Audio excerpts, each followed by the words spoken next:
Assalamualaikum warahmatullahi wabarakatuh.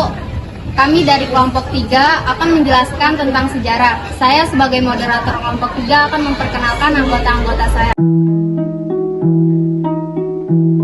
Perkenalkan, nama saya Nabila Yuda Lutfia Rahma dari kelas 10 Perkenalkan, nama saya Ausep Dani. Di sini saya akan menjelaskan sejarah sebagai ilmu. Perkenalkan, nama saya Muhammad Rizky. Saya akan menjelaskan tentang sejarah seni. Perkenalkan, saya Dina Sananta. Saya akan menjelaskan sejarah kisah. Perkenalkan, nama saya Kunihani Kalifah. Saya akan menjelaskan sejarah sebagai peristiwa. Definisi sejarah sebagai ilmu adalah salah satu bidang ilmu yang meneliti serta menyelidiki secara sistematis perkembangan masyarakat dan kemanusiaan di masa lalu.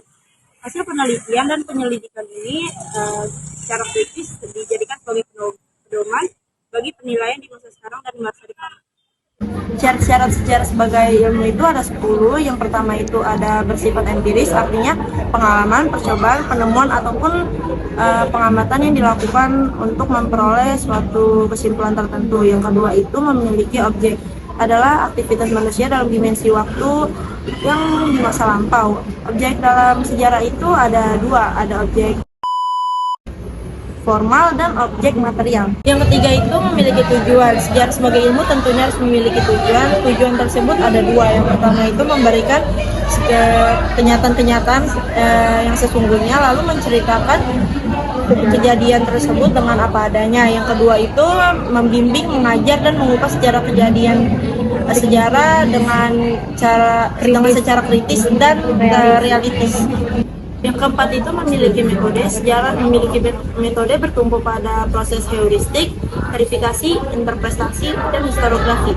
Yang kelima itu memiliki teori. Teori tentang sejarah itu sendiri seperti ilmu pengantar sejarah, filsafat sejarah, metodologi, dan historiografi. Karena itu memiliki kegunaan, ada 4 kegunaan, yaitu guna edukatif, guna inspiratif, guna rekreatif, dan guna instruktif. Yang ketujuh itu memiliki sistematika. Sistematika dalam sejarah itu meliputi periodisasi dan materi sejarah. Yang kedelapan itu memiliki kebenaran. Teori kebenaran dalam sejarah itu terbagi menjadi dua, yaitu korespondensi dan koherensi. Yang kesembilan itu melakukan generalisasi. Sejarawan yang membahas peristiwa tersebut secara spesifik memang seringkali merupakan perlunya melakukan generalisasi dengan peristiwa serupa.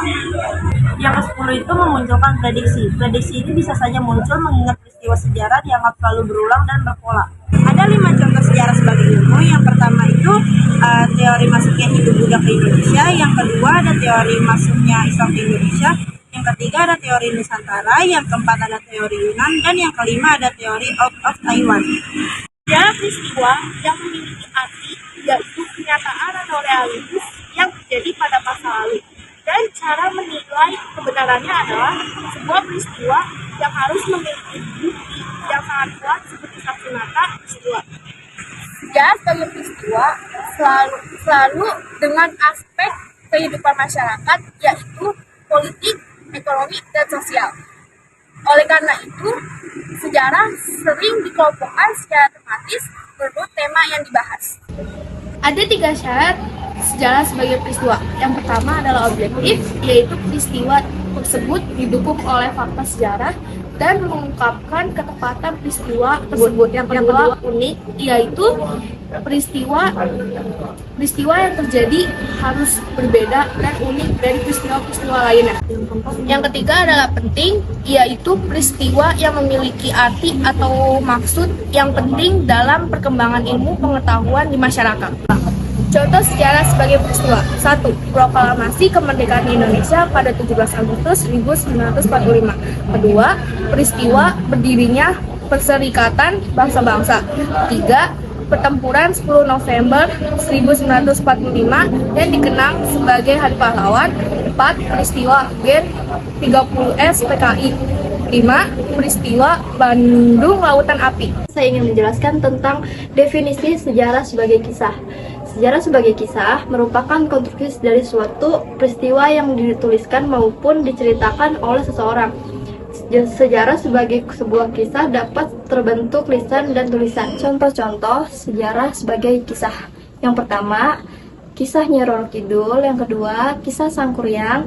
Yang ketiga, kisah Ken Arok, yang keempat, kisah Ratu Sima, yang kelima, kisah Ki Ageng Selo. Selanjutnya saya akan menjelaskan tentang sejarah seni.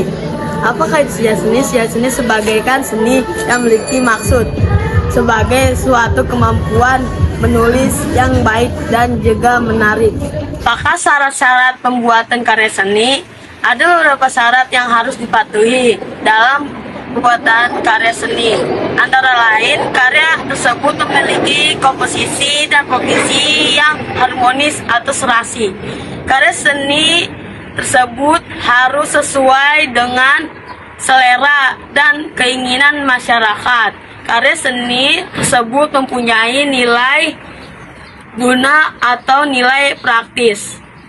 Contoh sejarah sebagai seni. Pertama, seni patung. Kedua, seni pahat. 3, pakaian adat. 4, tradisional. 5, seni arsitektur. Di selanjutnya saya akan menjelaskan manfaat dan kegunaan sejarah. Sejarah digunakan manusia untuk mempelajari kejadian, peristiwa, bahkan kebudayaan di masa lampau. Sederhananya sejarah itu mempelajari atau menyelidiki perkembangan kejadian atau peristiwa di masa lampau. Ada dua kegunaan edukatif dan kegunaan inspiratif.